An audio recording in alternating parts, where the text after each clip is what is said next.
She had $30 crumpled bills, a few coins, and a coupon from the mailer spread on a sticky diner table. 2 paper hats, 1 shared cupcake, and a mother trying to make it feel like a feast. At the next table, a man in a quiet suit watched over his coffee, saying nothing. He was a billionaire CEO, and tonight, he was deciding whether to stay invisible or change 3 lives without a word. The father who never knew his children existed, watching silently from across the room, his eyes filled with shock and recognition. "Mama, are these really all for us?" The small boy's eyes widened at the 2 modest cupcakes, a single candle flickering in each one. "Yes, my loves. Happy birthday."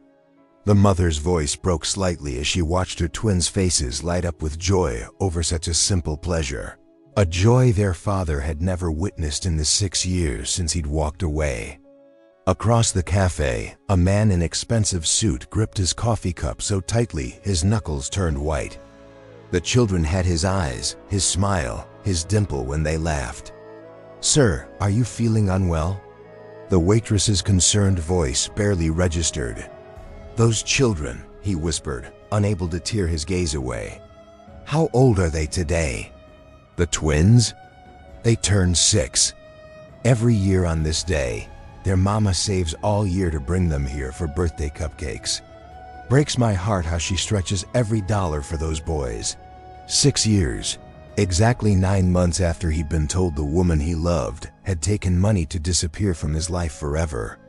The same woman who was now watching their children he never knew existed, blow out birthday candles just 20 feet away. Stay with me to discover what happens when 6 years of secrets, lies, and misunderstandings collide in an unexpected reunion that will change for lives forever. Nora Hayes stood outside Sweet Cake's cafe, counting the worn bills in her wallet for the 3rd time. $28.73. It would have to be enough. The early autumn wind tugged at her practical ponytail as she tucked the money back into her purse and plastered on a bright smile for her boys. Behind her, identical faces peered eagerly through the cafe's window display at the colorful cupcakes and pastries inside. "Remember the plan," she said, kneeling down to straighten 6-year-old Rowan's slightly crooked glasses. "1 cupcake each, a hot chocolate to share, and maybe, if you're both very good, a cookie to take home for after dinner. Can we get the ones with the blue sprinkles?" Finn asked, bouncing slightly on his toes. Always the more energetic of the pair. "Blue is our special birthday color this year." "We'll see what they have, sweetheart." Nora smoothed his perpetually messy hair, so like his father's in its stubborn refusal to stay neat. The thought came unbidden, as it always did on their birthday, and she pushed it away just as quickly. 6 years of birthdays without him. 6 years of being both mother and father. 6 years of stretching every penny while working 2 jobs to give these precious boys everything they needed, if not everything they deserved. "Ready for your special birthday adventure?" she asked, standing and taking each small hand in hers. "Ready," they chorused, their excitement palpable. As Nora reached for the door, a sleek black Bentley pulled up to the curb. She barely registered it. Luxury vehicles weren't uncommon in this upscale part of town. Though she and the boys rarely ventured here except for these special occasions. Sweet Cake's cafe was expensive, but they made the most delicious cupcakes in the city, and once a year, her boys deserved the very best she could give them. Inside, the cafe was warm and fragrant with the scent of vanilla and cinnamon. Despite the modest surroundings, it felt like luxury to Nora, who was more accustomed to the fluorescent lighting of discount grocery stores and the bargain clothing outlets where she bought the twins' clothes. "Welcome back, Nora," called Irene, the cafe's owner, from behind the counter. The older woman's face creased into a genuine smile at the sight of the twins. "And happy birthday to my favorite young man.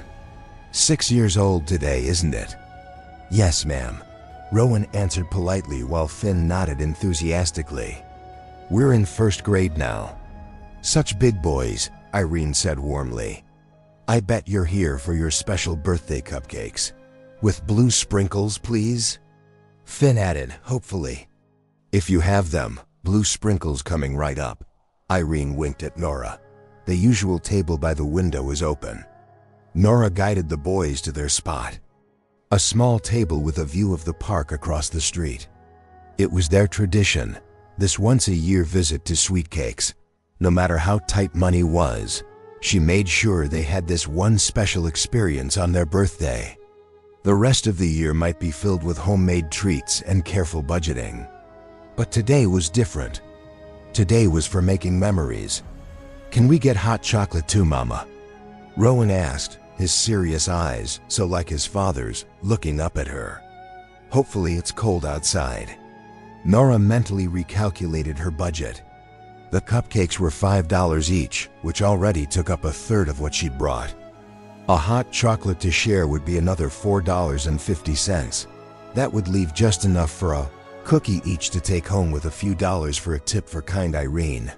One to share, she said with a decisive nod. Birthday boys should have something warm and special. The bell above the cafe door chimed as it opened again. Nora glanced up automatically, then quickly away as a tall man in an expensive charcoal suit entered. Something about his confident stride tugged at her memory, but she dismissed it. Men in expensive suits were not part of her world anymore. What kind of cupcakes do you think they'll have today? She asked the twins, focusing on their excitement rather than the strange hollow feeling in her chest. As the boys debated the merits of chocolate versus vanilla, Nora felt a prickling sensation on the back of her neck, the unmistakable feeling of being watched. She turned slightly, glancing toward the counter where the suited man was placing an order. For a brief moment, she caught his profile as he turned to survey the cafe. The world seemed to stop. No, it couldn't be. After all this time, it couldn't be him. But it was Julian Jameson, CEO of Nexus Technologies. The man whose family had paid her to disappear 6 years ago when she tried to tell him about the pregnancy. The man who had never answered her calls or letters. The father of her children who had chosen his inheritance and family business over her, and the baby she'd been carrying. Nora's heart hammered in her chest as she quickly turned away, hoping he hadn't noticed her. What was he doing here in this cafe today of all days? She resisted the urge to gather the boys and flee. This was their special birthday tradition.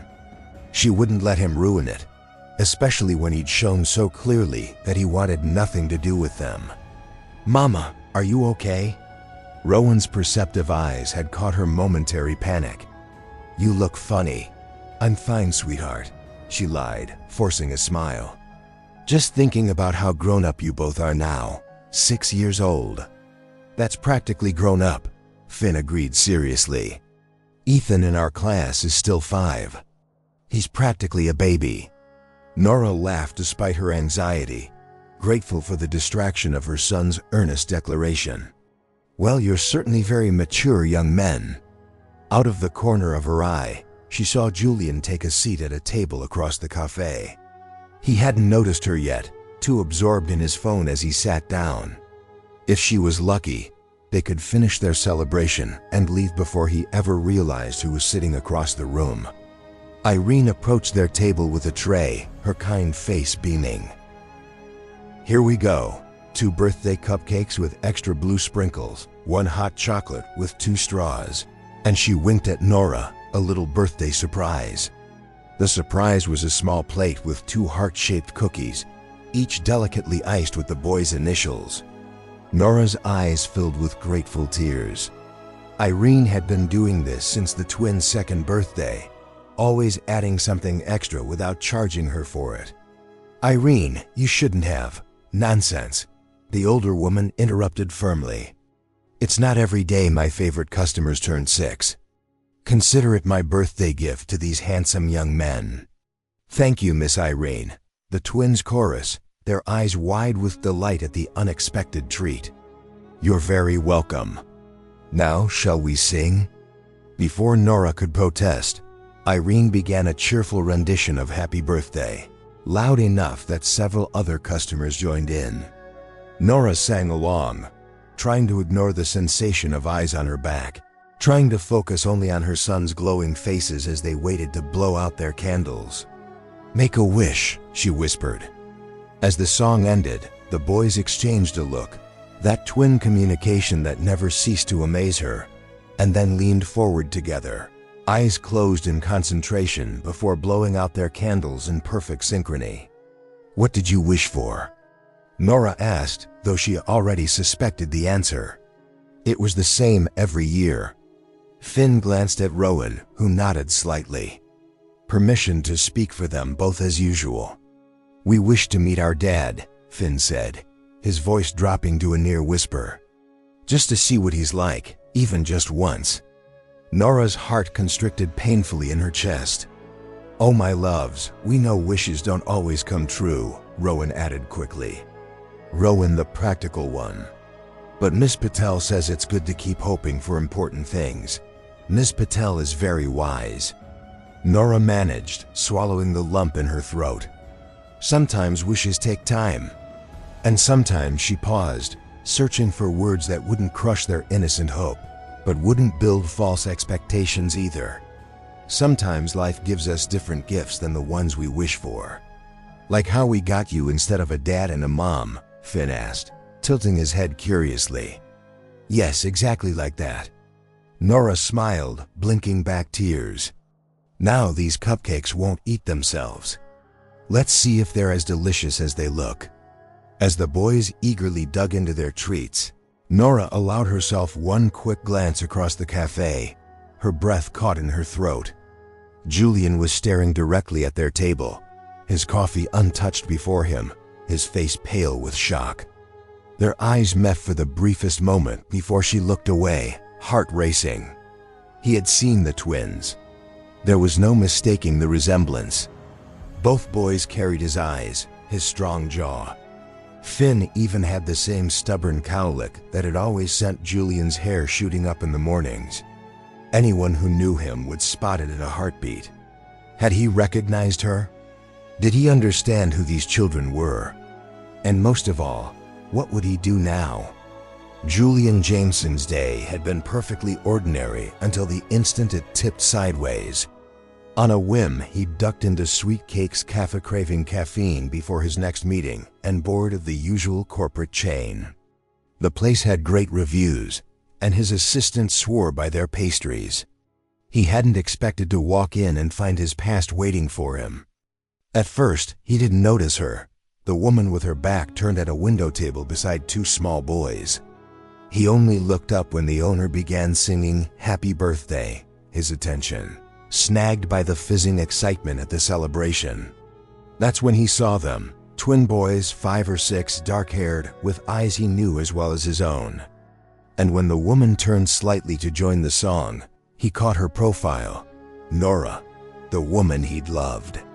The woman who had vanished 6 years ago after, he'd been told, taking his mother's money to stay away. 6 years. 2 boys. The timing couldn't be an accident. Julian felt as if he'd been struck.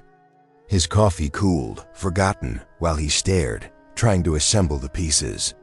Nora looked different, slimmer, her once lush hair pulled into a simple ponytail, dressed in practical clothes instead of the chic wardrobe she'd favored. But it was undeniably her. And those boys undeniably his. He sat frozen as the children blew out their candles. His children. His sons. Sons he hadn't known existed, celebrating with a modest spread, cupcakes, and a single shared drink. And there he was across the room with a wallet full of platinum cards and more money than he could ever spend. When Nora's gaze flicked his way, their eyes locked. Recognition, fear, defiance. Then she looked away. She knew he was there. She knew he'd seen. The cafe owner, Irene, he'd heard Nora call her, approached with a worried look. "Sir, your coffee's getting cold. Are you feeling unwell?" Julian cleared his throat, struggling to find his voice. "Those children?" he said quietly, nodding toward the twins' table. "How old are they today?" Irene glanced over her shoulder with a fond smile. The twins? They turn 6 every year on this day. Their mama saves all year to bring them here for birthday cupcakes. She shook her head slightly. Breaks my heart how she stretches every dollar for those boys. She comes here often, Julian asked, trying to keep his voice casual while his mind raced with calculations. Just once a year for their birthday. Been coming since they were 2. Irene studied him curiously. Do you know them? I used to know their mother a long time ago. 6 years ago to be precise. 9 months before those boys were born. Small world, Irene commented. Nora is one of the good ones. Raising those boys all on her own, working 2 jobs. Never complains, though it can't be easy. 2 jobs, raising his sons alone while he'd been building his empire, believing she'd taken a payoff to leave him. Nora had been struggling to support their children. Children he knew nothing about. Excuse me, Julian said abruptly, placing a $50 bill on the table. Keep the change. He stood, intending to approach their table to demand answers, to see his sons up close. But as he took a step in their direction, he faltered. What would he say? What right did he have to interrupt their celebration? And what if he was wrong? What if there was another explanation? No, there was no other explanation. The timing aligned perfectly with their breakup. The boys had his features, his expressions. Even the way the more serious one adjusted his glasses reminded Julian of himself as a child. These were his sons, and Nora had kept them from him. Or had she? Memories surfaced. Nora's increasingly urgent messages in the weeks after they'd broken up. Messages his mother had intercepted, claiming they were just attempts to reconcile. Messages he'd never returned because he believed Nora had taken money to walk away from him. What if she had tried to tell him? What if his mother's version of events wasn't the truth? Julian sank back into his chair, watching as the small family enjoyed their modest celebration. The boys were clearly well cared for despite what appeared to be limited means. They were polite, animated, happy. Nora had done well by them, even without his support or knowledge. But why hadn't she told him? Why keep his own children a secret? The answer came with sickening clarity. Because she believed he didn't want them. Because from her perspective, he had ignored her attempts to contact him, had let his family pay her off, had chosen his inheritance over her. Of course, she wouldn't have expected him to want children when he'd apparently rejected her so completely. Except he hadn't. He'd been told she rejected him, that she'd taken the money and disappeared willingly. Another lie in what was apparently a web of deception spanning years. Across the cafe, one of the twins, the more energetic one without glasses, was animatedly describing something, his hands moving expressively as he spoke. His brother watched with a patient expression that seemed impossibly mature for a child his age. Both of them looked at Nora with adoration, and she returned their gaze with such love that Julian felt like an intruder just watching them. He had missed everything. First words, first steps, first days of school, 6 birthdays, all because of lies and misunderstandings that had kept him from even knowing they existed. As he watched, Nora carefully counted out money from a worn wallet to pay their bill.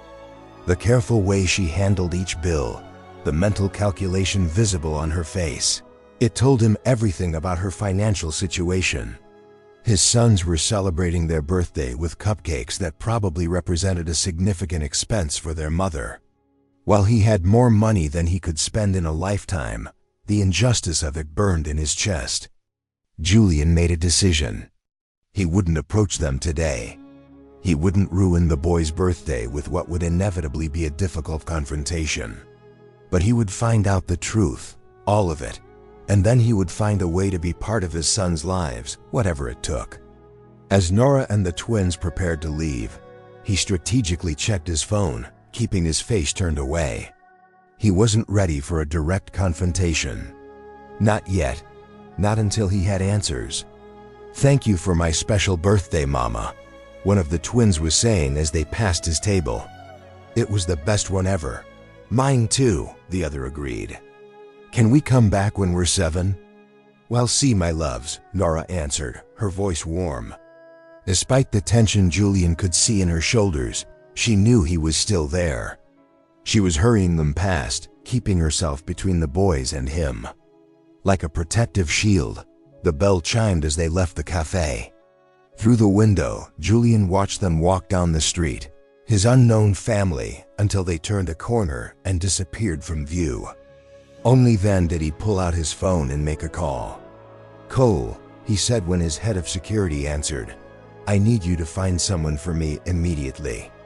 6 years earlier, Nora had stood in the elegant foyer of the Carter mansion, her hands shaking as she faced Eleanor Jameson's cold stare. She had come to tell Julian about the pregnancy test she'd taken that morning. 2 pink lines that had changed everything. But instead of finding her boyfriend, she had found his mother, imperious and unwelcoming as always. "Julian isn't available," Eleanor had said, her perfectly manicured nails tapping against the marble side table. "But perhaps it's for the best. We need to have a conversation. You and I really need to speak with him," Nora had insisted, one hand unconsciously moving to her still flat stomach. "It's important." "I'm sure it is." Eleanor's smile hadn't reached her eyes. "Let me guess. You found yourself in an interesting condition, and you're hoping my son will ride to the rescue. How convenient." Just as the board is considering him for CEO, Nora had stared at the older woman in shock. "How did you please? I wasn't born yesterday. Girls like you see men like my son as a meal ticket. But let me be clear. There will be no hasty marriage, no scandal, no Winters girl inserting herself into the Carter legacy. That's not why I'm here," Nora had protested, anger replacing her initial shock. "I love Julian, and he deserves to know about his child. What he deserves is the future he's worked for, the future generations of Carters have built. Not to be trapped by an unplanned pregnancy with a girl from the wrong side of town." Eleanor had opened a drawer and removed an envelope, sliding it across the table toward Nora. Inside is a check for $1 million. "Take it, disappear, and handle your little problem discreetly. In return, you'll never contact my son again." "You think I want your money?" Nora had been incredulous.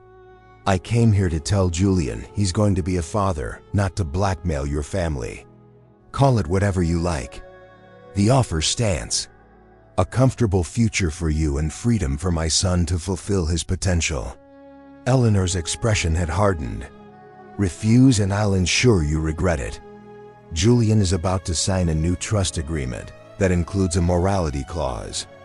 Any scandal, like an unexpected pregnancy with a cocktail waitress, would cost him his inheritance and his position in the company."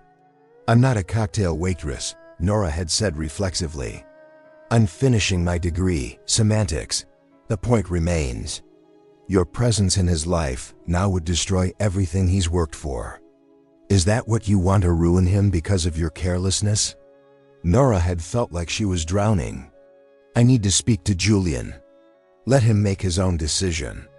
"He already has," Eleanor had said smoothly. "Why do you think he's not here to meet you? He knows about your little visit today. He asked me to handle it." She had gestured to the envelope. This was his idea. A clean break. No messy entanglements. The lie had been so convincing, delivered with such cold certainty, that Nora had felt her world collapse. "He knows. He sent you two to pay me off. He's a Carter. Business comes first always. Surely you understood that about him." Nora had left the envelope untouched, walking out with as much dignity as she could muster. She had tried calling Julian afterward, desperate to hear the truth from him directly. Her calls went unanswered, her messages unreturned.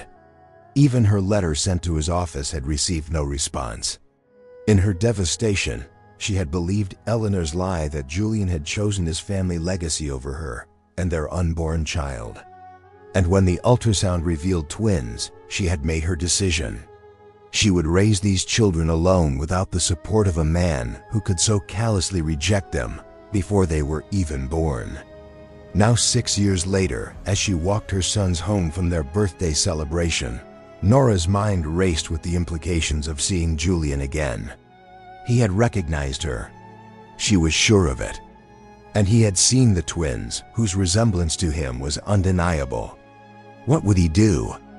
Would he confront her? Try to claim the children he had rejected?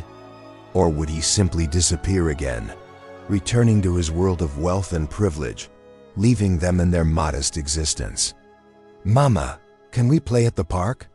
Finn asked, tugging at her hand as they passed the small playground near their apartment. Nora checked her watch. There was just enough time before she needed to prepare dinner and then head to her evening shift at the hospital where she worked as a unit secretary. 20 minutes, she agreed. But then we need to go home so I can get ready for work. As the boys raced toward the swings, their earlier wishes about their absent father seemingly forgotten in the joy of playground time, Nora sat on a bench and allowed herself a moment of panic. Seeing Julian had reopened wounds she thought had long since healed. The shock on his face had seemed genuine, as if he truly hadn't known about the twins, but that was impossible. She had tried to tell him. Had his mother intercepted her messages? Had the letter never reached him? No, that was wishful thinking. The simpler explanation was that he had known and chosen to stay away. The Carter family business and fortune had always been his priority. She had been naive to think their relationship would be different. "Higher, Mama, watch me go higher," Finn called from the swings, his face alight with joy. "Be careful," she cautioned automatically, pushing aside her worries to focus on her son's happiness.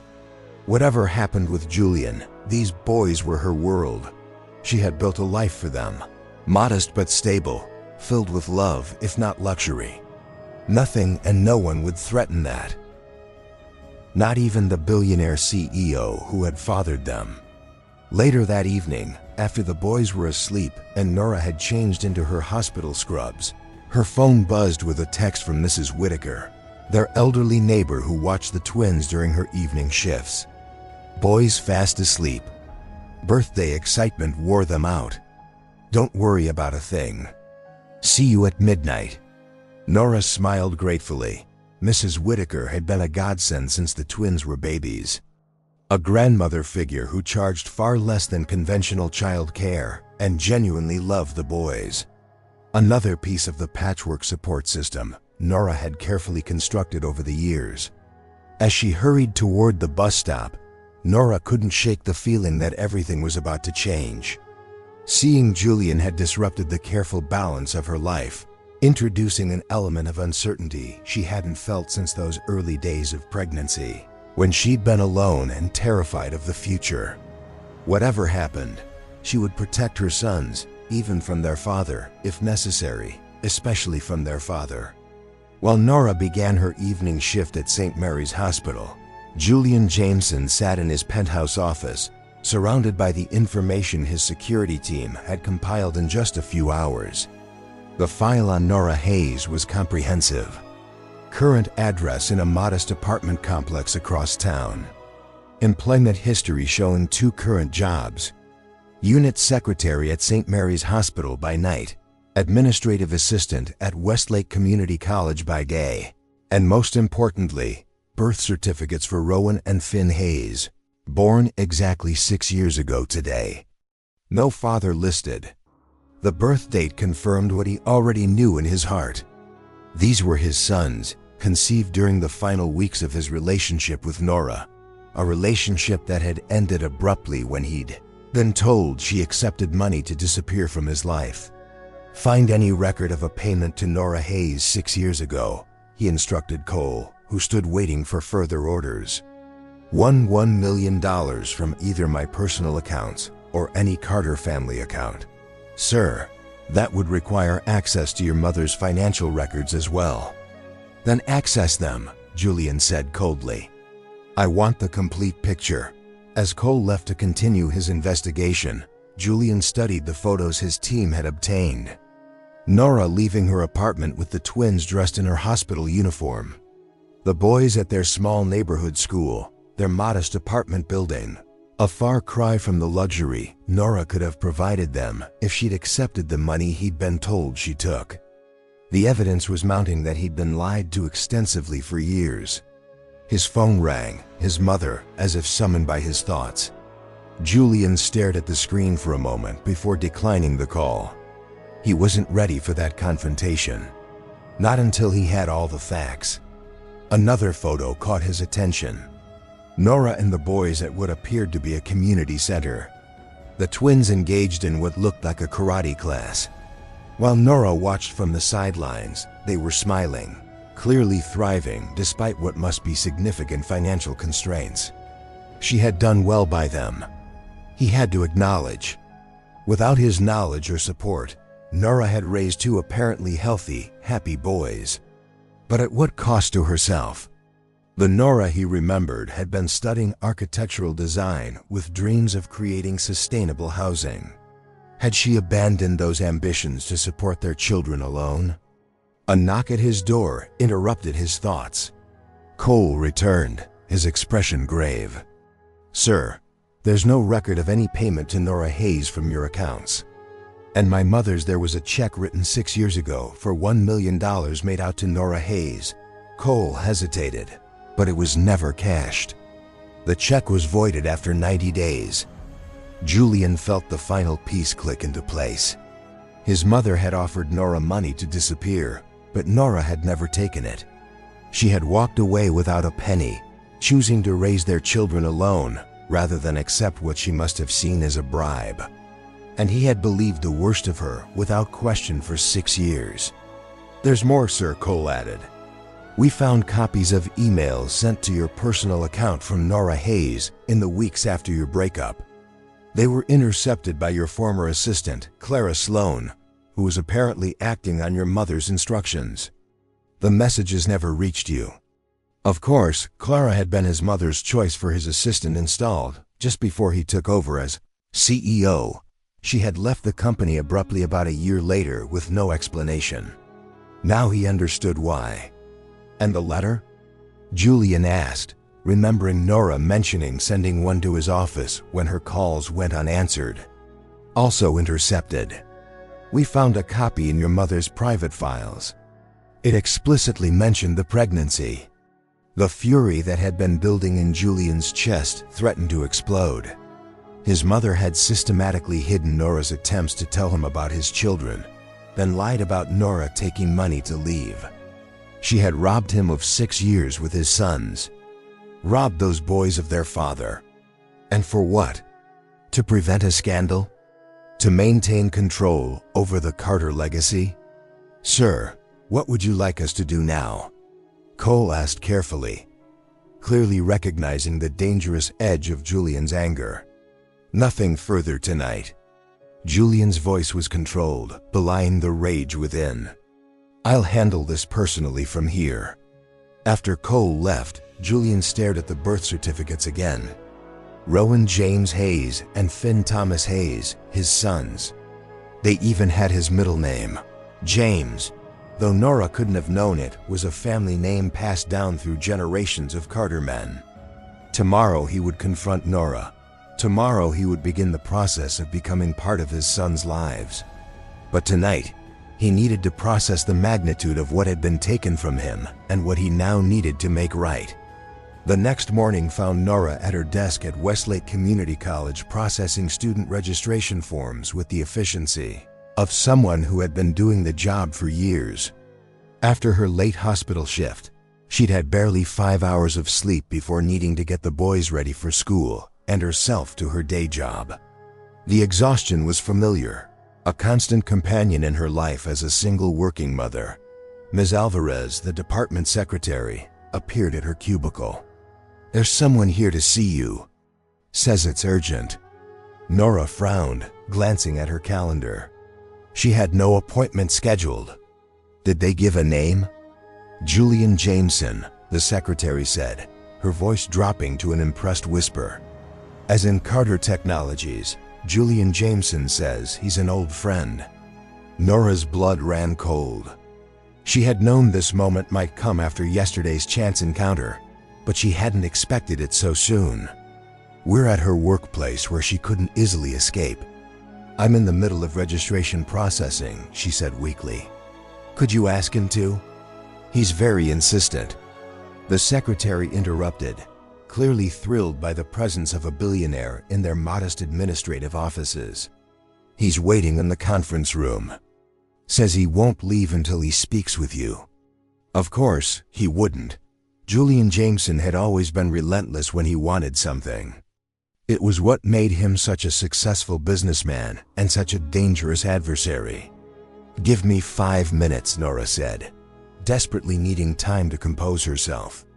In the small employee restroom, Nora splashed cold water on her face and stared at her reflection.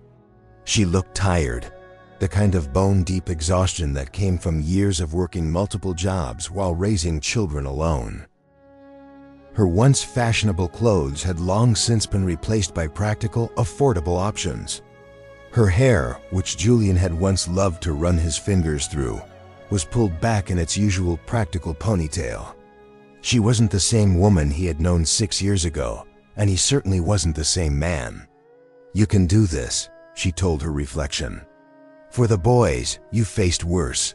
With a deep breath, she straightened her shoulders and headed to the conference room. Whatever wanted, she would handle it with the same determination that had gotten her through the past 6 years. When she opened the door, Julian was standing at the window, his back to her, looking out at the community college's modest campus. He turned at the sound of her entrance, and for a moment, they simply stared at each other. Two people who had once known each other intimately, now separated by years and secrets and misunderstandings. Nora, he said finally, her name sounding strange in his voice after so long. Thank you for seeing me. Did I have a choice? She responded, closing the door behind her, but remaining near it. Both for a quick escape and to maintain distance between them. You've always been persuasive when you want something. We need to talk. After 6 years of silence, now you want to talk. Nora crossed her arms, a defensive posture she recognized, but couldn't help. What could we possibly have to say to each other? You know exactly what. Julian's voice was controlled, but she could see the tension in his jaw, the slight tick that had always appeared when he was angry. Those boys at the cafe yesterday, they're mine, aren't they? There was no point in denial. The resemblance was too strong. The timing too perfect. Biologically, yes. They're your sons. Sons I knew nothing about until yesterday.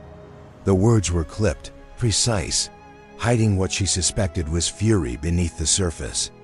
Sons you kept from me for 6 years. Kept from you? Nora almost laughed, the sound harsh and disbelieving. I tried to tell you, Julian. I called, I texted. I even sent a letter to your office when nothing else worked. You chose not to respond. I never got your messages. Julian took a step toward her, his expression intense. Any of them? My mother intercepted everything. The calls, the texts, the letter. She told me you'd taken money to disappear from my life. Nora stared at him, processing this information. What? $1 million supposedly to walk away and never contact me again. His eyes never left her face. A check that was never cashed. Because you never took it, did you? Of course I didn't. The memory of that terrible day in the Carter mansion surged back. Your mother offered me money to handle my little problem and disappear. I refused. I would never have taken money to keep your children from you. But you believed I knew that I was behind the offer. What was I supposed to think? Nora's composure began to crack. Your mother said you sent her to handle it. That you knew about the pregnancy and wanted a clean break. No messy entanglements. When you never answered my calls or responded to my letter, I believed her. Understanding dawned in Julian's eyes, followed by a flash of pain quickly masked. She lied to both of us. I never knew about the pregnancy. Via never knew I had children until I saw them yesterday. The implication of his words sank in slowly. 6 years of believing Julian had rejected his own children. 6 years of anger and hurt and struggle. All because of Eleanor Carter's manipulation. Why would she do that? Nora asked, though she already knew the answer. Control. Preserving the Carter legacy on her terms. Julian's voice was bitter. I was about to sign a new trust agreement with a morality clause. An unexpected pregnancy could have threatened my inheritance, my position in the company. That's what she told me, Nora said quietly. That I would ruin everything you'd worked for. So you walked away, raised our sons alone rather than risk damaging my career. There was something like wonder in his voice without taking a penny of Carter money. They're my children, Nora said simply. I would do anything for them, including letting them believe their father didn't want to be part of their lives, if that was what you'd chosen. The silence that followed was heavy with 6 years of lost time, missed opportunities, unnecessary struggle. They asked about me yesterday, Julian said, finally. I heard them. They wished to meet their father. Nora nodded, her throat tight. Every birthday, same wish. I want to meet them properly, Nora. I want to be part of their lives. Julian's voice was firm, determined. I've missed 6 years. I won't miss any more. It's not that simple. It is exactly that simple. They are my sons.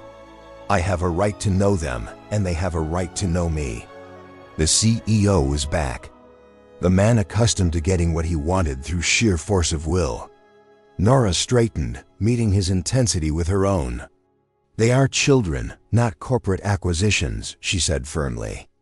You can't just storm into their lives and take over, because you've decided it's time to be a father. They don't know you.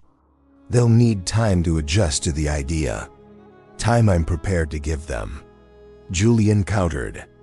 But I want to start now today. That's not possible. I have work until 5, and then the boys have karate and cancel it. Julian's tone brooked. No argument. This is more important than karate class or administrative paperwork. This is my life, Julian, Nora said, frustration rising. My carefully balanced, precariously scheduled life that keeps food on the table and a roof over my children's heads. I can't just cancel everything because you've suddenly decided to acknowledge their existence. Her words hit home. Julian stepped back, visibly reassessing his approach. You're right. I'm sorry. This is overwhelming. Finding out I have children that I've missed so much. He ran a hand through his hair, a gesture so familiar it made Nora's heart ache despite herself. What do you suggest? How do we do this? The question caught her off guard. The Julian she remembered didn't ask for suggestions. He gave orders. This moment of humility of recognizing her authority in their sons' lives was unexpected. Dinner, she said after a moment's consideration. Tonight at our apartment, the boys will be in their own environment, comfortable. I can prepare them beforehand. Explain who you are, but just a short visit, an introduction, nothing more. We take this slowly, Julian. For their sake, he nodded, accepting her terms with surprising grace. What time? 7. I'll text you the address. I know where you live, he admitted, having the decency to look slightly embarrassed at her startled expression. I had my security team find you after yesterday. I needed answers. Of course he did. The man who controlled a technology empire worth billions wouldn't have waited passively for explanations. 7 o'clock, she repeated. And Julian, please don't bring presents or try to impress them with your wealth. They don't need grand gestures. They just need to know who you are. I understand. He moved toward the door, then paused. Thank you, Nora, for agreeing to this, for raising them so well. For he seemed to struggle for words for everything. After he left, Nora sank into a chair, her legs suddenly unsteady beneath her. The father of her children, the man she had once loved, The billionaire CEO she had believed rejected them was coming to dinner to meet his sons to become part of their lives. Everything was about to change, and she wasn't sure if she was ready. If you're invested in what happens next, hit that like button and subscribe for the conclusion of this emotional reunion. Will Julian be able to connect with the sons he never knew existed? Can Nora forgive the years of misunderstanding? Comment below with your thoughts on whether some wounds are too deep to heal, or if this family might find their way back to each other. After all, the hardest conversations are sometimes the most necessary. As Nora prepared her sons to meet their father for the first time, she realized that sometimes life gives second chances in the most unexpected ways. But can Julian Jameson, billionaire CEO, find a place in the modest life Nora has built? And what happens when the truth about Eleanor Jameson's deception finally comes to light? Telling 6-year-old twins that the father they'd wished for at every birthday was suddenly appearing for dinner proved to be one of the most difficult conversations of Nora's life. After picking them up from school, she sat them down in their small living room, her heart pounding as she searched for the right words. Remember yesterday at the cafe? The man who was watching us. She began carefully. The one in the fancy suit. Finn asked, always observant of details. He looked sad. Nora took a deep breath. That man, his name is Julian Carter, and he's your father. The silence that followed felt eternal. Rowan's eyes widened behind his glasses while Finn's mouth dropped open in shock. Our real dad? Rowan finally asked, his voice barely above a whisper. The one in the pictures? Nora nodded. Yes, sweetheart. But you said he couldn't be with us. Finn pointed out, confusion clear on his small face.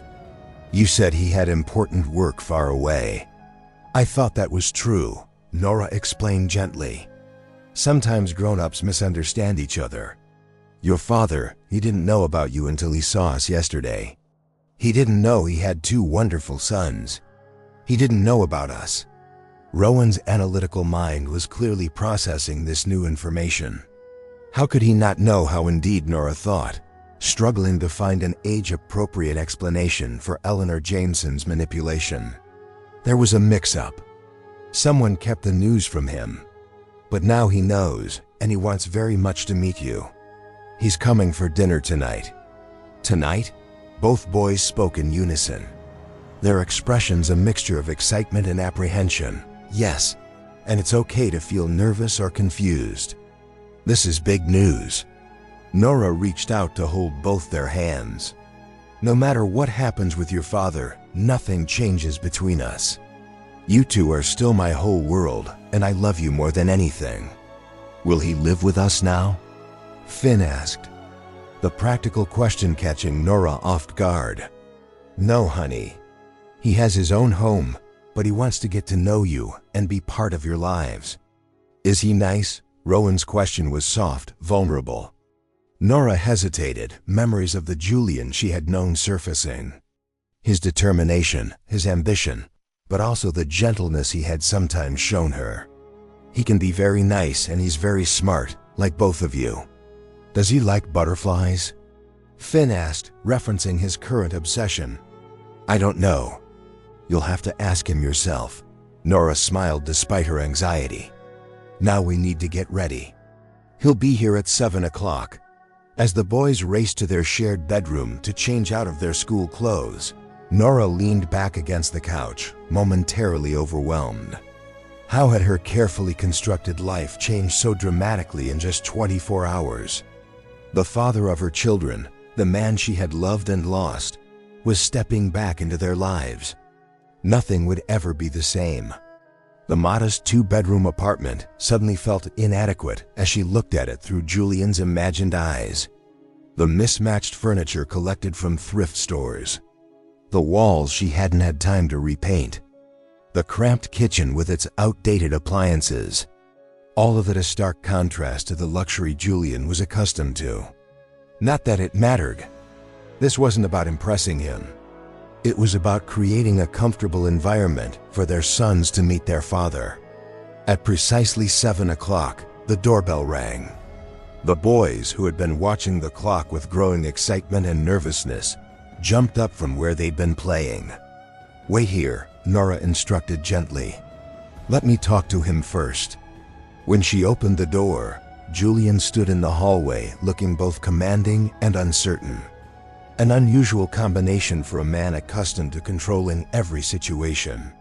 He had changed from his business suit into more casual clothes, dark jeans, and a simple button-down shirt that probably cost more than her entire wardrobe.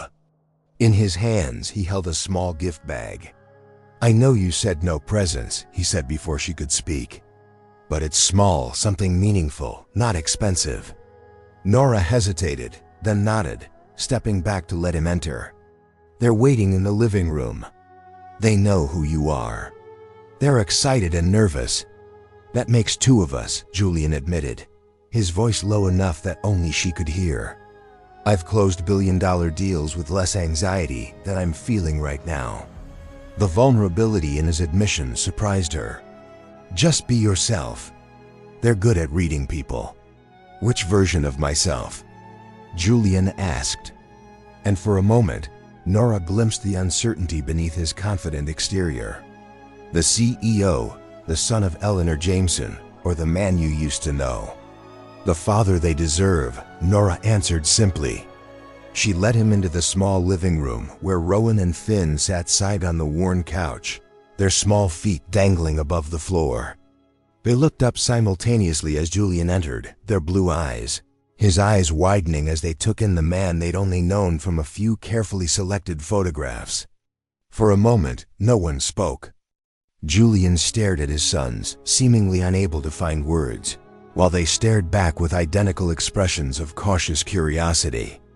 "Boys," Nora broke the silence gently. "This is your father, Julian Jameson. Julian, these are your sons, Rowan and Finn." Julian moved forward slowly and knelt down to their eye level, a gesture that struck Nora as both respectful and instinctively right. "Hello," he said, his voice softer than she'd ever heard it. "I'm very glad to meet you both." "I'm Rowan," said the more serious twin, adjusting his glasses in a gesture so like Julian that Nora saw the recognition flash in his eyes. "I'm 6 minutes older, and I'm Finn," added his brother, bouncing slightly with barely contained energy. "Do you really not know about us this whole time?" Leave it to Finn to cut straight to the heart of the matter. Julian didn't flinch from the direct question. "No, I didn't," he answered honestly. "And I'm very sorry about that. If I had known, I would have been here from the beginning." "Mom said someone kept the news from you," Rowan said, his analytical mind clearly processing this information. "Was it a bad guy?" A flicker of something. Pain, anger, determination crossed Julian's face before he controlled his expression. It was someone who thought they were doing the right thing, but made a very big mistake. Like when Mrs. Lynn sent Caleb to timeout, but it was actually Ethan who broke the class hamster cage. Finn asked, making a connection that only made sense in his 6-year-old logic. "Something like that." Julian agreed with a small smile, clearly charmed despite himself. "I brought something for you. Not because it's expensive or special, but because it's important to me." He offered the small gift bag, which Finn eagerly took while Rowan watched more cautiously. Inside was a small leather-bound photo album. As the boys opened it together, Nora moved closer to see what Julian had brought. The album contained photos she had never seen before. Julian as a young boy around their age playing with what appeared to be simple engineering toys. Julian as a teenager with a science fair project. Julian in college with his first company logo sketched on a dorm room whiteboard. "That's me when I was your age," he explained, pointing to the first photo. "I was just learning how things worked, taking apart clocks and radios and trying to put them back together. I do that too," Finn exclaimed. Excitement overcoming his initial shyness. "Mom says, I'm not allowed to take apart the microwave though. A reasonable boundary." Julian agreed. his eyes meeting the briefly over the boys' heads. Maybe we could build something together sometime, something new, not taking apart your mother's appliances. Can we really? Finn's excitement was palpable. If your mother agrees, Julian added, showing a respect for her authority that Nora hadn't expected. What about you? Julian turned to Rowan, who had been quietly studying the photos. Do you like building things too? Rowan shook his head. I like reading and math. I'm the best in my class at multiplication. That's impressive, Julian said with genuine admiration. I love math at your age too. It made sense when a lot of other things didn't. Rowan nodded solemnly, a flicker of recognition passing between them. Two analytical minds finding common ground. Exactly. The initial awkwardness gradually faded as they moved to the small dining table for dinner. Nora had prepared a simple meal, spaghetti and meatballs, the boys' favorite, and was acutely aware of the contrast between her modest home cooking and the gourmet meals Julian likely enjoyed. If he noticed, he gave no sign, accepting his plate with genuine thanks and complimenting the food without a hint of condescension. As they ate, the twins gradually grew more comfortable, peppering Julian with questions about his life, his work, his childhood. He answered each one with patience and honesty, tailoring his responses to their level of understanding without talking down to them. Do you have a dog? Finn asked around a mouthful of spaghetti, earning a gentle reminder from Nora about talking with his mouth full. No, Julian replied. My building doesn't allow pets, but I always wanted a dog when I was your age. We want one, too, but Mom says our apartment is too small, Rowan explained. And they cost a lot of money for food and vet bills. Very practical considerations, Julian agreed, his gaze meeting Nora's across the table. She could read his thoughts as clearly as if he'd spoken them. He could easily afford a dog, a bigger apartment, anything the boys needed. But he didn't voice this, respecting the boundary she had established. What's your favorite subject in school? Julian asked, turning the conversation. Math, Rowan answered immediately. Recess, Finn said simultaneously, causing everyone to laugh. As dinner progressed, Nora observed the natural dynamic developing between Julian and the twins. Despite his initial nervousness, he seemed to have an instinctive understanding of how to relate to them, when to listen, when to share, when to simply observe. It was a side of him she had never seen before, one that made her wonder what kind of father he might have been if Eleanor's deception hadn't kept them apart.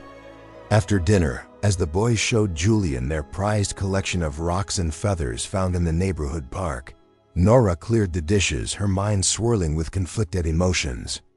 There was anger at the years stolen from all of them by Eleanor's manipulation, but also a growing acknowledgement that perhaps this was how it was meant to unfold. Would the younger, ambition-driven Julian have been ready for fatherhood? Would she have been overshadowed by the Carter family wealth and influence in raising her sons? They're amazing, Nora. She turned to find Julian standing in the kitchen doorway, his expression open and vulnerable in a way she had rarely seen. The boys had gone to brush their teeth and put on pajamas, giving the adults a moment alone. They are, she agreed, setting down the dish she'd been washing. The best parts of both of us somehow. You've done an incredible job with them. Their confidence, their curiosity, their kindness, that's all you. They have your intelligence, Nora acknowledged. And your determination, especially Finn. Nothing stops that boy once he sets his mind to something. A comfortable silence fell between them. Former lovers who had created life together, now virtual strangers finding their way back to some form of connection through their children. What happens now? Nora finally asked, voicing the question that had been hanging between them all evening.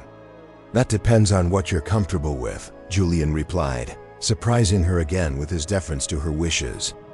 I want to be part of their lives. Nora really part of it, not just occasional visits and child support payments. They need stability, consistency, not grand gestures or expensive gifts. but someone they can count on to show up. I understand that. Julian's gaze was steady, sincere. I'm prepared to rearrange my entire life if that's what it takes. Board meetings, business trips, corporate obligations. None of it matters compared to knowing my sons. Before she could respond, the boys raced back into the room, now in their matching rocket ship pajamas. Can you read us our bedtime story? Finn asked Julian boldly. Mom always reads one chapter, but maybe tonight you could do it. Julian glanced at Nora, seeking permission. When she nodded, his expression brightened with genuine pleasure. I'd be honored. What are we reading? The Invention of Hugo Cabret, Rowan answered, already heading toward their bedroom. It's about a boy who fixes clocks and lives in a train station. Sounds fascinating, Julian said, following them. Lead the way. Nora lingered in the kitchen, giving them space for this first father-son ritual. Through the open door, she could hear Julian's deep voice bringing the story to life. The boys occasionally interrupting with questions or observations that he answered with patient attention. By the time he emerged 30 minutes later, the boys were asleep, the day's excitement finally catching up with them. Julian closed their door quietly, his expression thoughtful. Thank you, he said simply, for this evening, for raising them so well. For he hesitated, clearly struggling to articulate the complex emotions of the night. For everything. They've wanted to meet you for so long, Nora admitted. Every birthday, every Father's Day at school, every time they see their friends with their dads, they've wondered about you. I'll never forgive my mother for this, Julian said, his voice hardening. She stole 6 years from all of us. What will you do? Confront her tomorrow, his jaw tightened with determination. Then begin the process of restructuring my life to be the father they deserve. As he prepared to leave, standing at the apartment door, Julian seemed reluctant to go. When can I see them again? They have school tomorrow and then karate after, Nora said, mentally reviewing their schedule. But they're free on Saturday. Maybe you could take them to the park or something simple. Start building a relationship before I start making promises or changes, Julian finished for her. I agree. One step at a time, he hesitated, then added. I'd like to help financially, Nora. Not to impose or control, but because they're my responsibility too. You shouldn't have to work 2 jobs just to make ends meet. Nora stiffened slightly. We've managed fine for 6 years. I know you have. That's not the point. Julian's expression was earnest without the condescension she might have expected. This isn't about charity or guilt. It's about sharing the burden going forward, about making your life easier so you can pursue your own dreams too. The reference to her abandoned architectural ambitions caught her off guard. How did you know about? I remember, Nora. Everything. Your sketches, your sustainable housing designs, your dreams of creating spaces that serve communities instead of just looking impressive. His voice softened. Did you ever finish your degree? No, she admitted. There wasn't time between the pregnancy and then 2 babies and work. I had to be practical. And now, if resources weren't an issue, Nora hesitated. For so long, survival had been her only focus. The luxury of dreams and ambitions had been set aside in favor of diapers and daycare and doctor's appointments. I don't know. It's been so long since I let myself think beyond next week's schedule or next month's rent. Think about it, Julian suggested gently. The boys deserve a mother who's fulfilled, not just surviving. After he left, Nora stood in her quiet apartment, the events of the day settling around her like falling leaves. So much had changed in 24 hours. The father of her children was back in their lives. The man she had once loved and lost was now a co-parent. The future she had carefully planned and managed had suddenly expanded into unknown territory. As she checked on the sleeping twins one last time before bed, she studied their peaceful faces in the glow of their nightlight. They had their father's chin, his eyes, his quick mind, But they had her heart, her resilience, her capacity for joy despite difficult circumstances.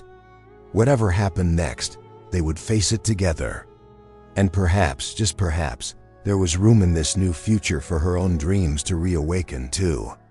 The next morning, Julian Jameson stood in his mother's elegant sitting room. The evidence of her deception spread across the antique coffee table between them.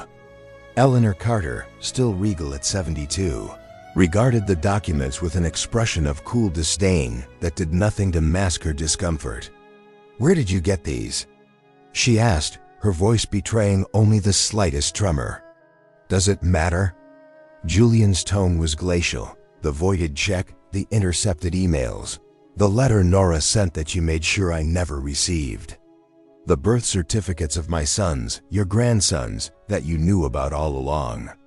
Eleanor's composure slipped slightly at the mention of grandsons. "You've seen them then?" Yesterday, for the first time, 6 years after they were born, Julian struggled to control his fury. "How could you, Mother? How could you keep my own children from me? I did what was necessary." Eleanor straightened, her aristocratic, bearing a defense mechanism honed over decades. "You were about to take control of the company.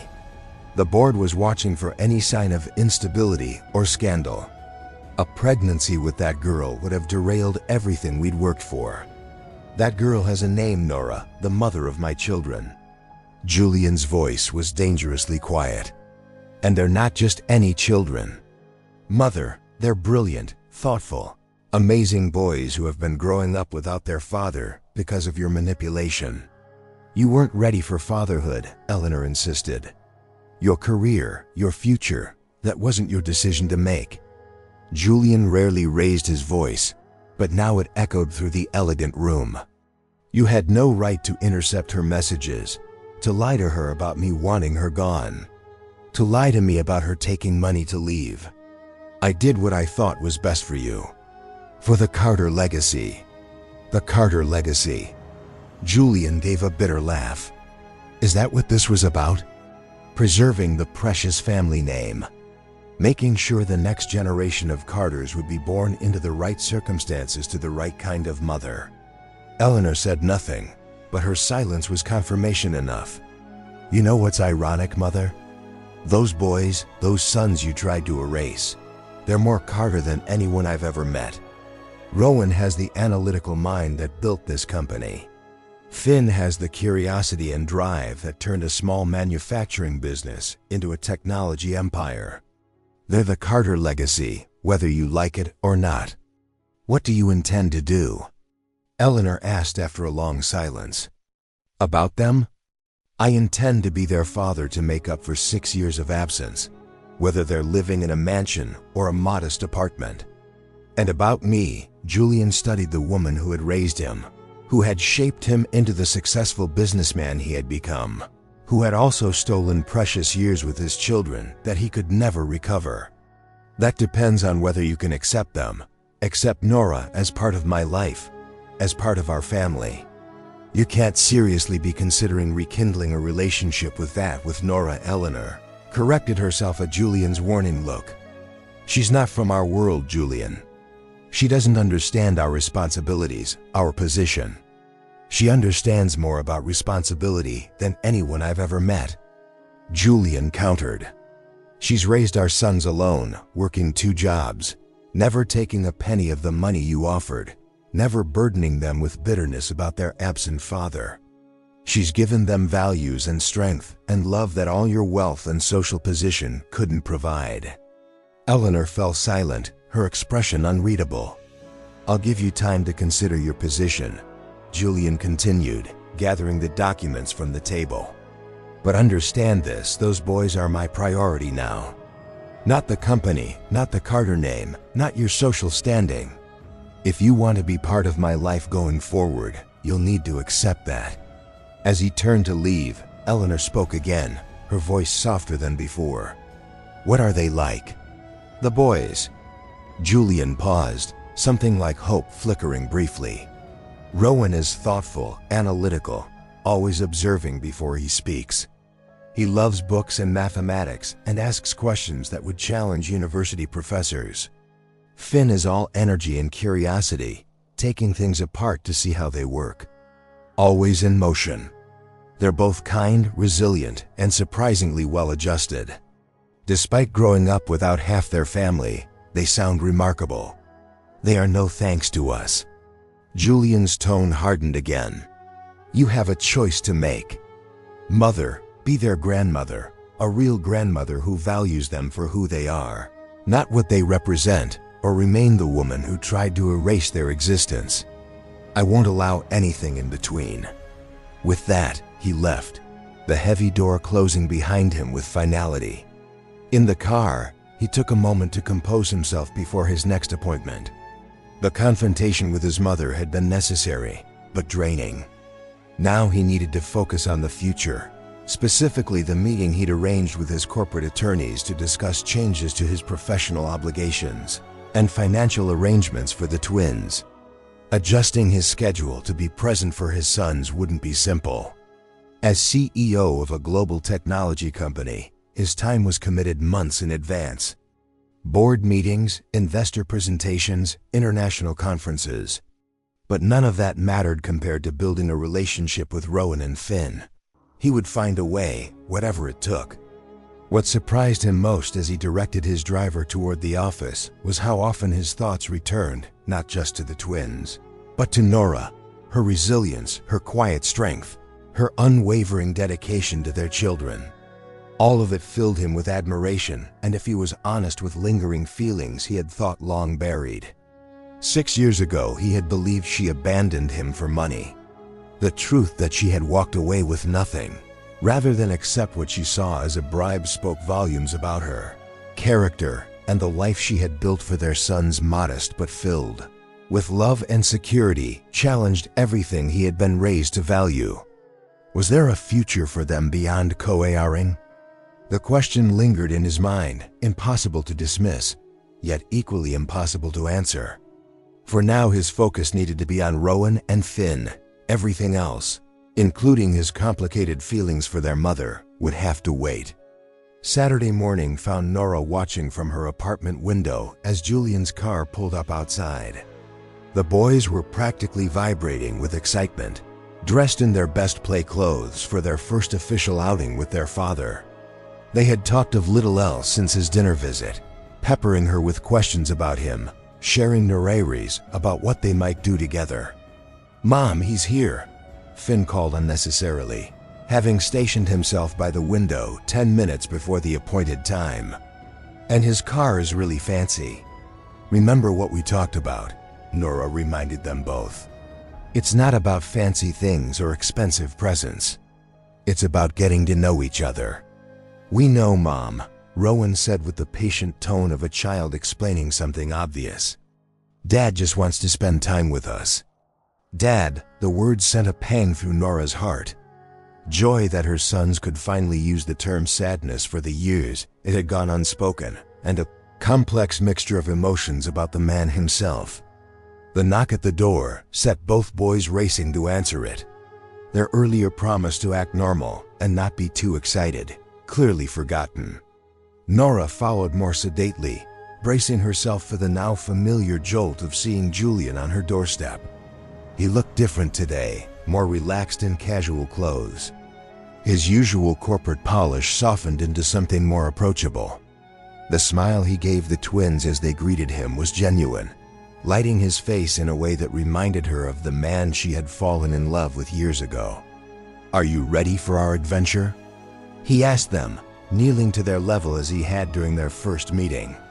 "Yes," they chorused, already reaching for their jackets. "We'll be back by lunchtime," Julian told Nora, standing again.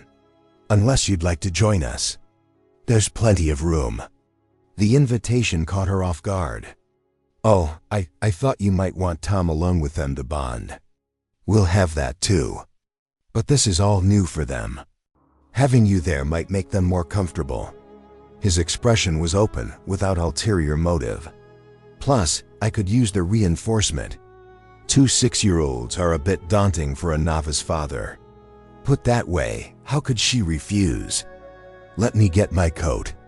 The adventure turned out to be a trip to the city's Natural Science Museum. A thoughtful choice that aligned with the boys' interests without being ostentatiously expensive or showy.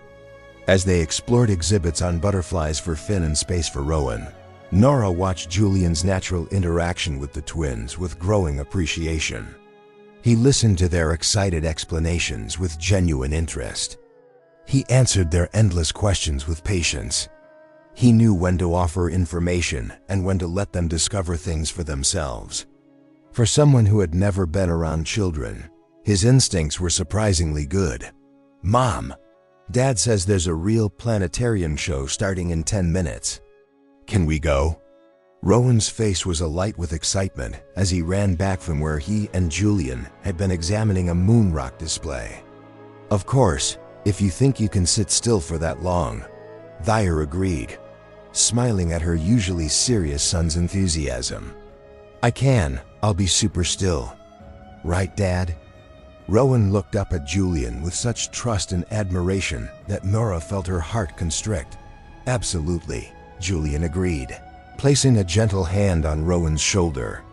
"You're the most focused 6-year-old I've ever met."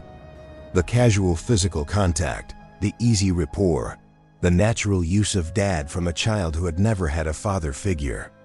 All of it felt like witnessing small miracles. Whatever else happened between her and Julian, this connection between father and sons was undeniably right. In the darkened planetarium, as stars wheeled overhead, and Rowan whispered odd questions about galaxies and black holes, Nora found herself seated beside Julian, their arms occasionally brushing. Finn had fallen asleep against his father's other side, the excitement of the day finally catching up with him. "Thank you for today," Julian said softly, his voice barely audible over the narrator's explanation of Nebula. "For letting me into their lives, for raising them to be so incredible." "They are pretty amazing," he agreed, watching Rowan's rapt expression as he stared upward. "And they deserve to know you. Whatever happened between us, that's separate from what they need." Is it Julian's question hung between them in the darkness? Can we really separate the past from the present so neatly? Before she could answer, the show ended and the lights gradually brightened. The moment passed as Finn woke up and immediately began asking questions about what he'd missed. But Julian's words lingered in Nora's mind long after they'd left the museum. The following weeks established a new rhythm to their lives. Julian became a regular presence, taking the boys for outings on weekends, attending Rowan's math club competitions and Finn's karate belt ceremonies, even rearranging board meetings to make school events. He never showed up empty-handed, but his gifts were thoughtful rather than extravagant. Books that aligned with their interests, materials for projects they could work on together, experiences rather than possessions. To Nora's surprise, he respected her boundaries and parenting decisions, never undermining her authority or attempting to buy the boys' affection with excessive indulgences. When disagreements arose about screen time or bedtimes or appropriate activities, they discussed them privately, presenting a united front to the twins despite their different backgrounds and resources. Financial support came in practical, non-intrusive ways. Mysterious scholarships appeared for the boys' school, covering tuition and after-school activities. The building's superintendent suddenly found time to make long overdue repairs to their apartment. When Nora's ancient car finally died beyond repair, a practical if new sedan appeared with a simple note: "For the boys' safety, no strings attached." She accepted these gestures with cautious gratitude, recognizing them for what they were: Julian's attempt to improve their lives without overwhelming or controlling them. But she drew the line at personal gifts or support, maintaining her independence as she had for 6 years. "I spoke with the admissions director at Westlake," Julian mentioned one evening as they sat on her small balcony, watching the twins play a board game inside. Their co-parenting discussions had become a weekly ritual, a time to align their approaches and address any concerns. "They still have your application on file." You could finish your architectural degree in 2 years if you started this fall. Nora nearly choked on her tea. You did what? Just gathered information. Julian clarified quickly. No commitments, no arrangements. But the option is there if you want it. Julian, I can't just go back to school. I have 2 jobs, 2 children, responsibilities, all of which could be managed with proper support. His expression was earnest without a trace of the commanding CEO. You put your dreams on hold to raise our children alone. Now you don't have to do it alone anymore. I can't accept that kind of gift. It's not a gift, Nora. It's their father stepping up to share the load so their mother can fulfill her potential. His gaze was steady, challenging. Don't you want them to see you pursuing your passions, not just working yourself to exhaustion to provide for them? The question struck home with uncomfortable precision. How many times had she told the boys to follow their dreams, to never give up on their goals while setting her own aside indefinitely? I'll think about it, she finally said, unwilling to commit, but equally unwilling to dismiss the possibility outright. Julian nodded, accepting her non-answer without pushing further. That's all I ask. As autumn deepened toward winter, the tentative co-parenting arrangement solidified into something more substantial. The boys thrived with their father's presence, developing individual relationships with him that honored their distinct personalities. Rowan shared Julian's love of logic puzzles and strategic thinking. Finn found a kindred spirit in his father's engineering mindset and willingness to explore how things worked. For Nora, watching this bond develop was both healing and bittersweet. The anger she had carried for 6 years, believing Julian had abandoned their unborn children, gradually dissolved in the face of his genuine devotion to them now. Yet, seeing the natural connection between father and sons only highlighted what they had all lost during those missing years. The Twin School Winter Showcase brought these complex emotions to the surface. Rowan was presenting his science project on constellations, while Finn had created a working model of a simple steam engine. Both boys had been practicing for weeks, excited to show their father their accomplishments. As Nora entered the crowded auditorium, she spotted Julian immediately, his tall figure standing out among the other parents. He had reserved seats for them in the front row, his expression brightening when he saw her approach. I was beginning to worry, he said as she sat beside him. The showcase starts in 5 minutes. Sorry, the bus was late, Nora explained, slightly out of breath from rushing. Did you see the boys backstage? Briefly, Rowan is calm as always, but Finn looks like he might explode from excitement. Julian's fond smile highlighted the changes these past weeks had wrought in him. The hard-driving CEO had softened, his priorities visibly shifting from corporate dominance to family connection. As the showcase began, Nora was acutely aware of Julian beside her, his presence both familiar and strange after so many years apart. When Rowan took the stage, confidently explaining his constellation project with precise detail, she felt Julian's hand briefly cover hers on the armrest between them. A spontaneous gesture of shared pride that sent an unexpected warmth through her. He's remarkable, Julian whispered, his eyes never leaving their son on stage. So articulate, so focused. Just like his father, Nora replied automatically, then felt heat rise to her cheeks as Julian turned to her with surprise.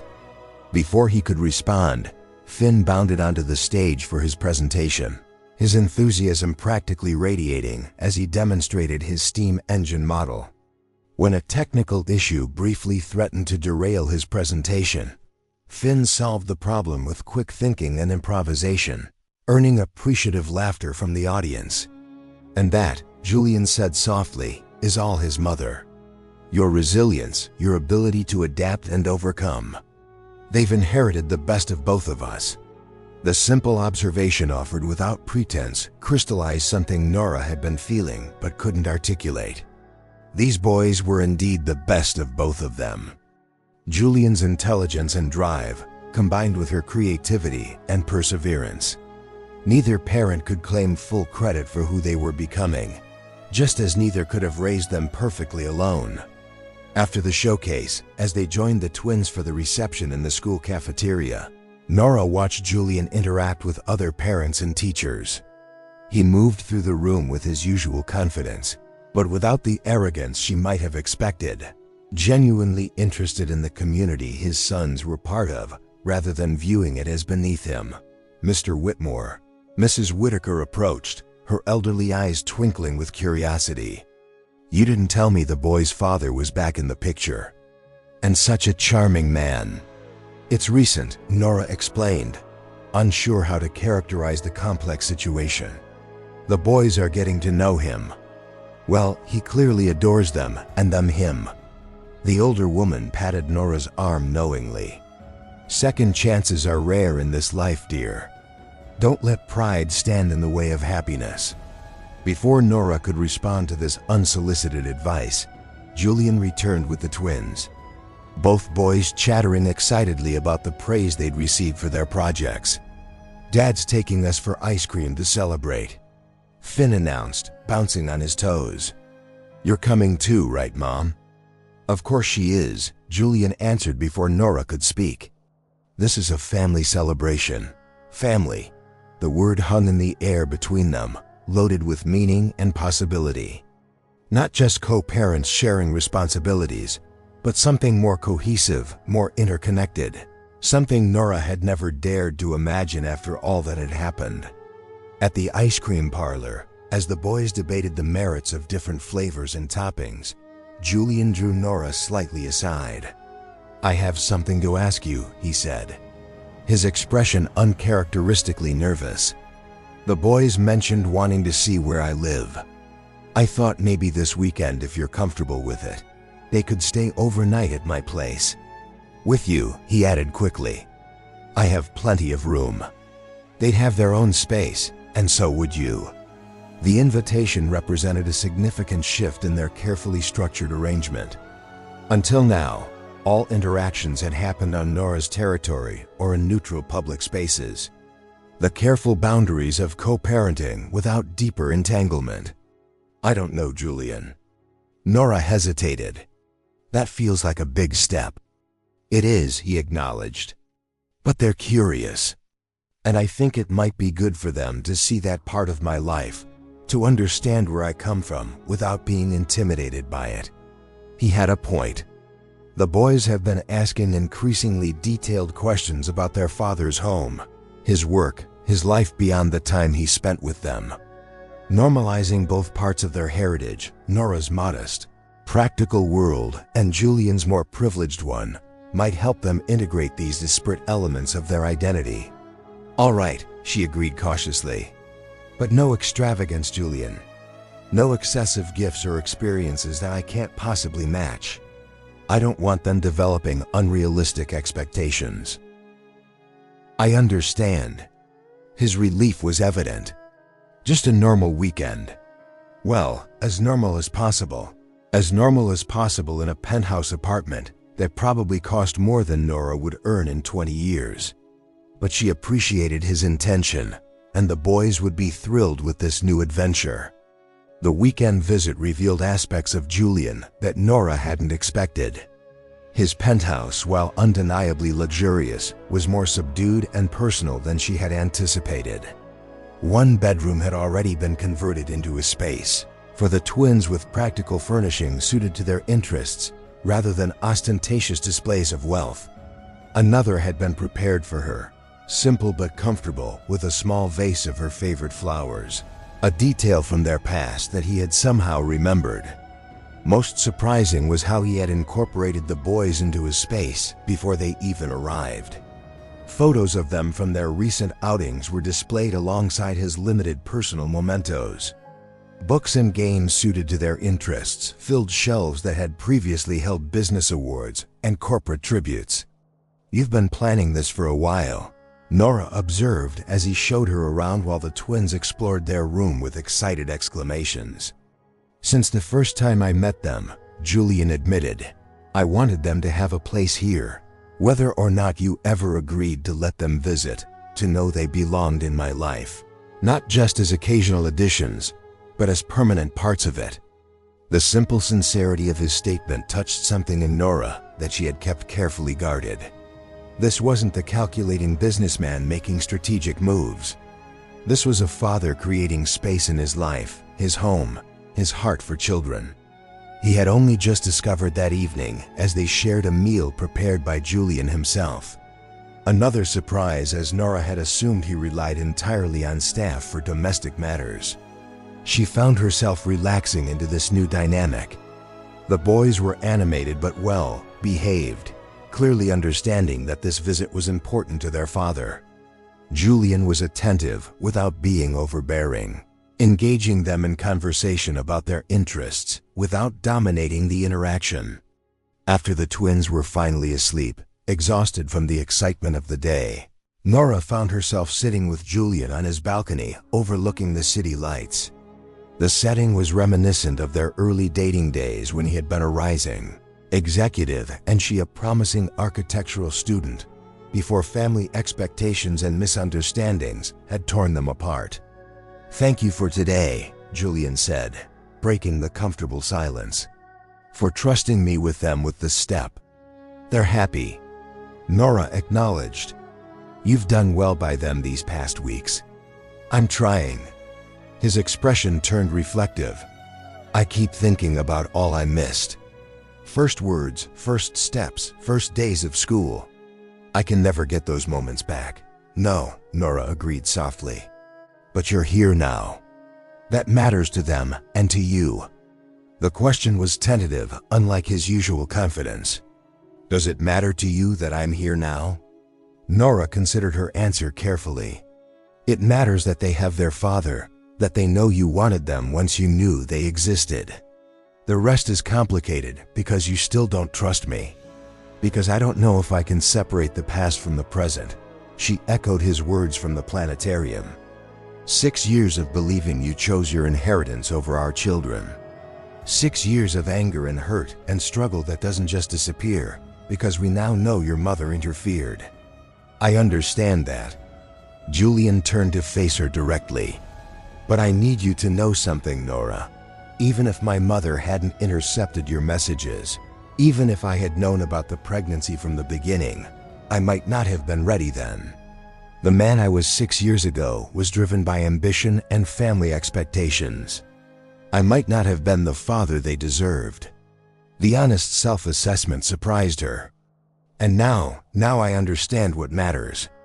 These past weeks with Rowan and Finn have shown me how empty my so-called success has been. All the corporate achievements, the wealth, the power, none of it compares to watching Finn figure out how something works or listening to Rowan explain a constellation." His sincerity was unmistakable. His transformation evident not just in his words, but in his actions since discovering the twins. The Julian she had known 6 years ago would never have prioritized a school showcase over a board meeting. Never have spent hours helping with science projects. Never have opened his home and his heart so completely to fatherhood. People can change. Nora acknowledged softly. "I have, you have. Maybe that's how it needed to happen. Apart so we could become the people our sons need. Is that all we can be to each other now? Co-parents who respect each other's role in our children's lives."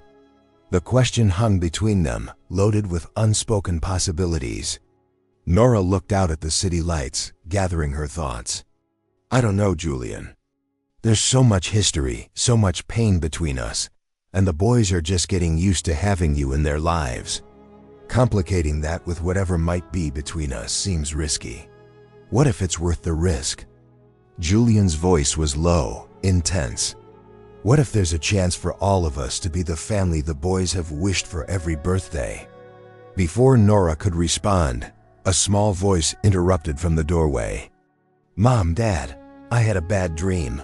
They turned to find Rowan standing there in his pajamas, his glasses slightly askew, his expression vulnerable in a way that tugged at both parents' hearts. Immediately, their personal conversation was set aside as they focused on their son's needs. "Come here, buddy," Julian said, moving to make space between them on the outdoor sofa. "Want to talk about it?" As Rowan settled between them, recounting his nightmare with typical analytical detail, Nora was struck by how natural this felt, the three of them together. Parents comforting their child, a family unit, despite all the complications of their past and present. When Julian's arms stretched along the back of the sofa, his fingers lightly brushing her shoulder as he listened intently to Rowan's description, she didn't pull away. Some risks perhaps were worth taking. Not immediately, not without careful consideration of what it would mean for all of them. But the possibility existed now in a way it hadn't before. The possibility of healing, of second chances, of a future none of them had dared to imagine. As winter gave way to early spring, the tentative family unit they had established continued to evolve. The twins split their time between Nora's apartment and Julian's penthouse, finding different but equally important connections in both homes. At Nora's, they had the comfort of familiar routines, neighborhood friends, and the security of the only home they'd ever known. At Julian, they had space to explore new interests, access to resources they'd never had before, and the undivided attention of a father eager to make up for lost time. Nora watched this evolution with mixed emotions. Joy at seeing her sons thrive with their father's presence, concern about the growing disparity between what she and Julian could provide, and increasingly complicated feelings about Julian himself. The man he had become over these months was far from the cold, ambition-driven executive she had believed abandoned them. This Julian prioritized his children over corporate obligations, respected her authority as their mother, and supported her without trying to control her. When she had tentatively inquired about returning to school, he had offered practical solutions for child care and scheduling without making her feel indebted or diminished. "I've arranged my meetings to be free every Tuesday and Thursday afternoon," he explained during one of their co-parenting discussions. "I can pick the boys up from school those days, if you want to schedule classes then," and Mrs. Whitaker has agreed to expand her availability for the evenings when we both have commitments. "You've thought of everything," Nora observed, touched by his thoroughness. "I want this to work, Nora, for all of us." His sincerity was unmistakable. The boys deserve a mother who's fulfilled by more than just survival. And you deserve to reclaim the dreams you set aside for them. It was this consistent support, this partnership without expectation, that gradually began to soften the walls Nora had built around her heart. Julian wasn't trying to buy her affection or manipulate her through the children. He was simply trying to be the father and co-parent they all needed him to be.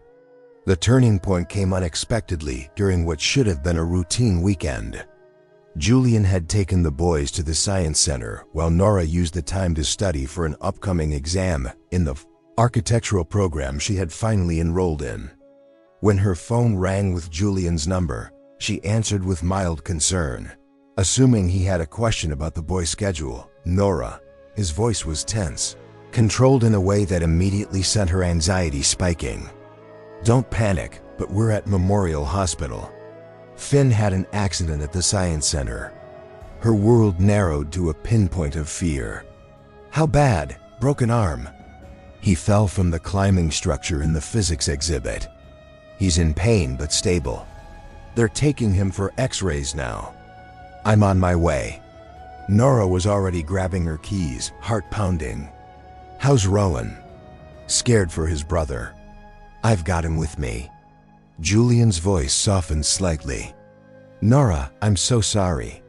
I was right there, but it happened so fast." "Kids fall, Julian. Just keep him calm until I get there." The 20-minute drive to the hospital was the longest of her life.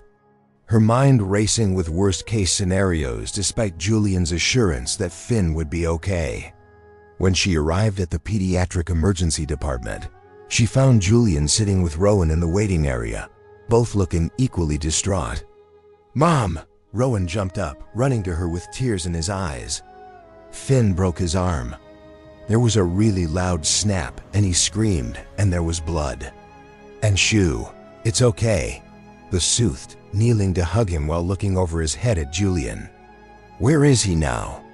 Still in X-ray, Julian said, his usual confidence absent. The doctor said it's a clean break, but they want to make sure there's no damage to the growth plate. He looked so genuinely distressed, so unlike the compo she was accustomed to, that Nora found herself reaching out to squeeze his arm reassuringly. These things happen, Julian. He's an active boy. It won't be the last injury.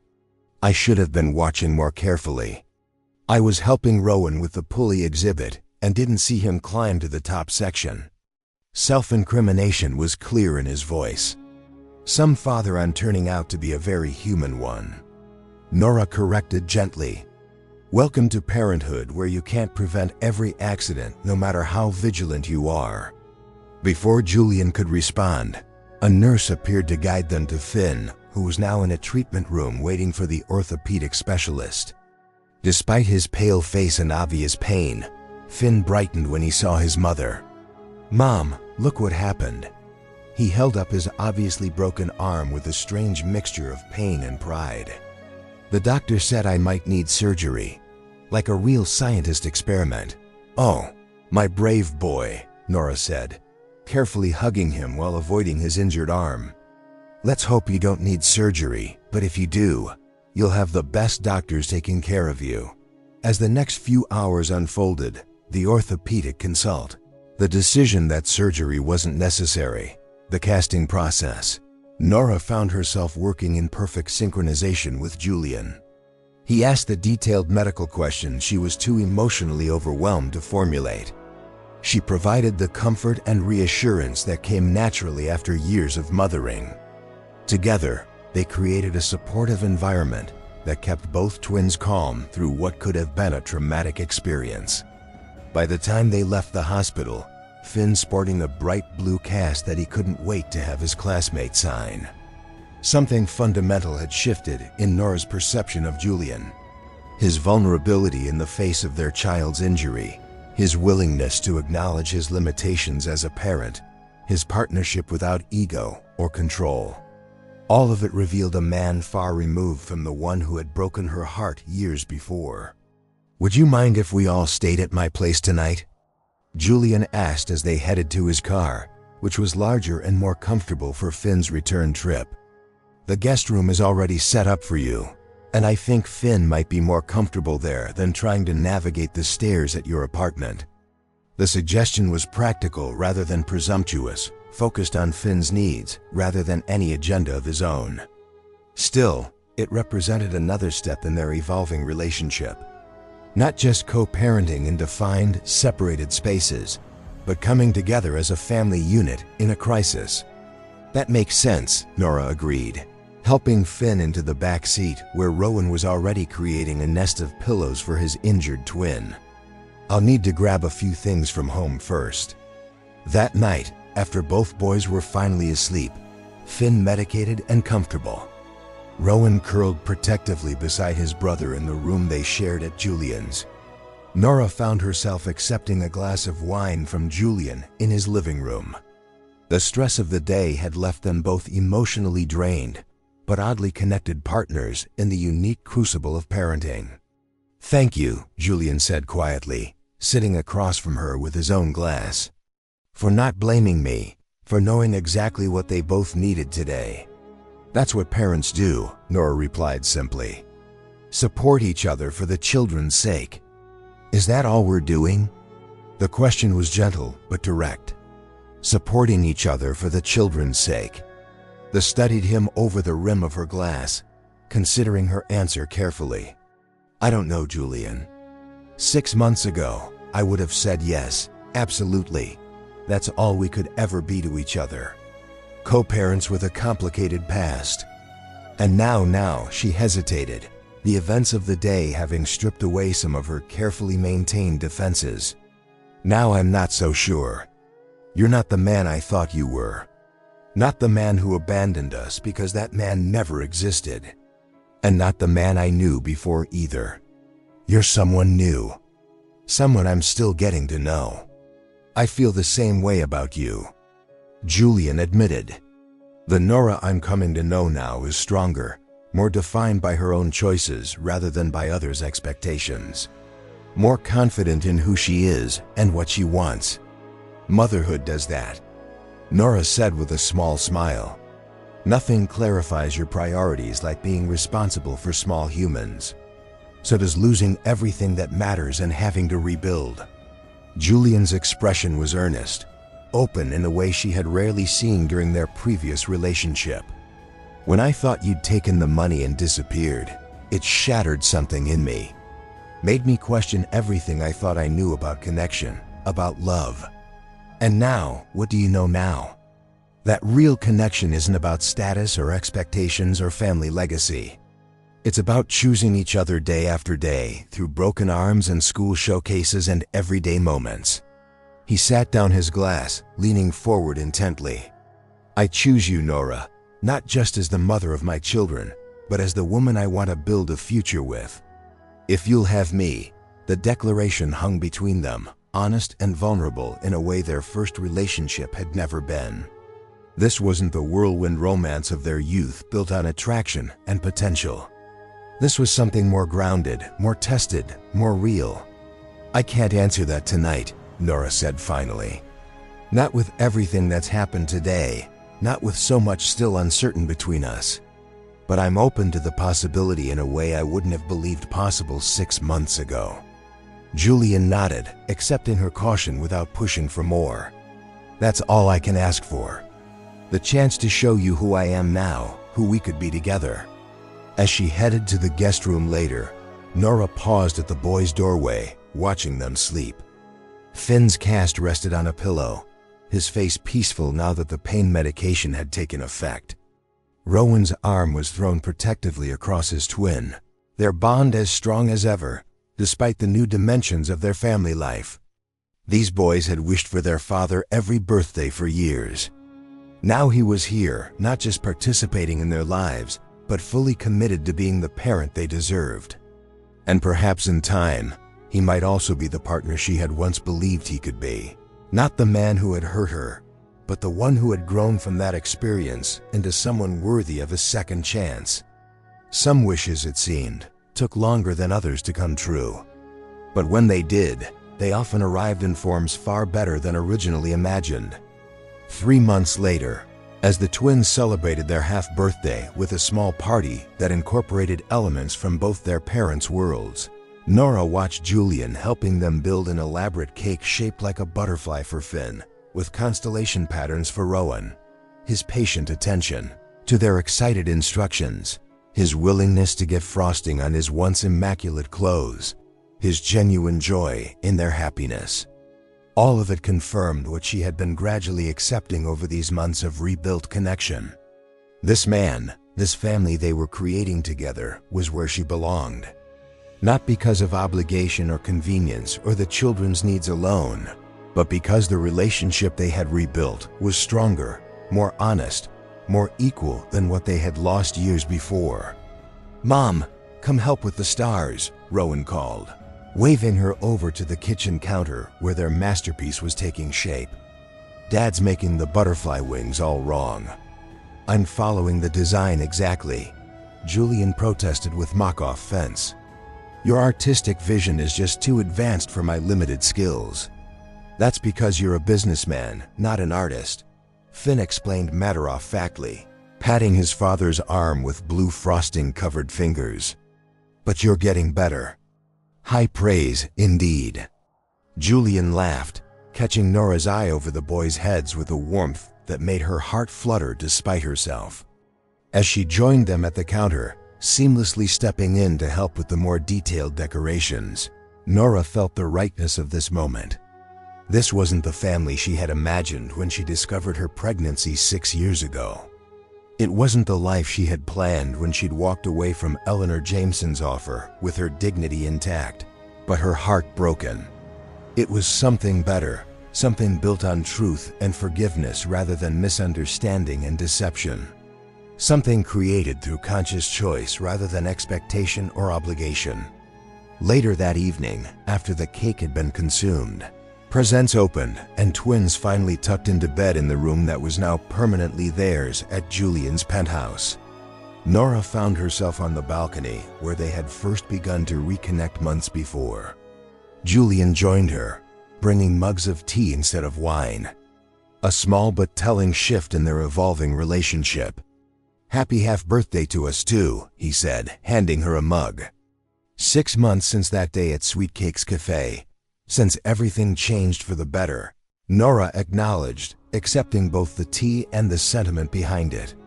"Though I'm not sure I would have believed that in those first days." Julian's smile was reflective. "I was so angry at first at my mother, at you, at all the lost time. But now I wonder if we needed those years apart to become the people who could make this work. The people who could raise those amazing boys." Fear agreed. "The people who could choose each other for the right reasons." "And have you?" Julian asked the question gentle but direct. "Chosen me? Chosen us?" Nora set down her mug, turning to face him fully. "I have not because of the boys, though they're certainly part of it. Not because of practicality or circumstances or any external factor, but because the man you've become is someone I can trust. Someone I can build a future with. Someone I love." The declaration, simple but profound, bridged the final gap between their painful past and hopeful present. Whenever Julian reached for her, drawing her into an embrace that felt like coming home after a long journey, Nora went willingly without reservation or fear. "I love you," he whispered against her hair. "I think I always have, even when I didn't understand what that meant. Even when I thought I'd lost you forever." As their lips met in a kiss that held promise rather than goodbye, Nora felt the final pieces of their story falling into place. The cold contract that had once defined their relationship had been replaced by something warmer, truer, more resilient. The abandoned hearts had found their way back to each other, guided by the innocent wishes of children who had never stopped believing their family could be whole. And in the end, that was worth more than all the wealth in the world, more than social position or corporate success or family legacy. It was worth everything. If you've been touched by this story of misunderstandings, second chances, and family reunited, hit that like button and subscribe for more emotional journeys. Have you ever experienced a moment where what seemed like a devastating loss eventually led to something better? Share your thoughts in the comments below, and don't forget to turn on notifications for more content. From Lux Love Chronicles with Mr. Whitmore, remember, sometimes our greatest blessings come in unexpected packages. And the families we build are shaped not just by circumstance, but by choice, forgiveness, and love that persists even through the darkest times.